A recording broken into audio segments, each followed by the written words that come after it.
Welcome to the Daily Scoop podcast, where you hear the latest news and trends facing government leaders. I'm the host of the Daily Scoop podcast, Billy Mitchell. Thanks so much for joining me. Let's dive into today's top headlines. The Trump administration's Department of Government Efficiency team is examining the Navy's software enterprise, the service's chief information officer said on Tuesday. The review comes as the administration is undertaking a broad look at the Defense Department's and other federal agencies' contracts and workforce in search of what it considers wasteful spending and opportunities for savings.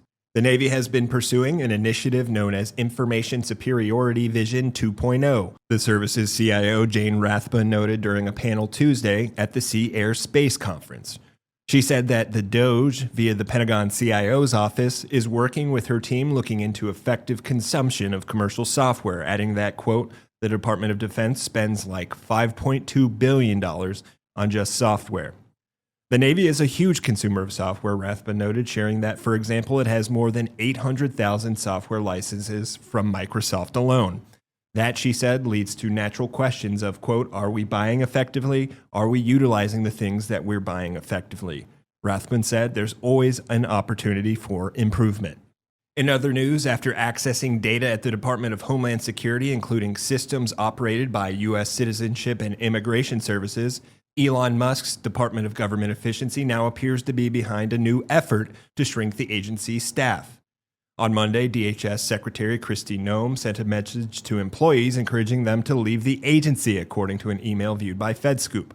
The message explained details of deferred resignation, voluntary early retirement, and voluntary separation incentive payment programs. USCIS sent a separate email, also viewed by FedScoop, explaining aspects of the reduction in force programs. Over the weekend, news outlets reported that DOGE, the White House, and DHS leaders had participated in a range of conversations about staffing cuts. Those come as the Trump administration has weighed ways to reduce the agency's scope, including through arguments that disaster assistance should be handled by the states, setting the stage for the potential dismantling of the Federal Emergency Management Agency. The reduction in force efforts followed DOGE gaining access to DHS systems. Last week, FedScoop reported that members of DOGE have now entered USCIS IT systems, prompting a response from House Oversight Committee Democrats who called for the Musk-led group's access to the systems unacceptable. For more news at the intersection of the federal government and technology, make sure to visit fedscoop.com. The Daily Scoop podcast is available on all podcast platforms. If you've already rated the podcast on your platform of choice, thanks so much. High ratings and good reviews of the show help more people find it. The Daily Scoop podcast is a production of the Scoop News Group in Washington, D.C. Adam Butler and Carlin Fisher help put the show together, and the entire Scoop News Group team contributes.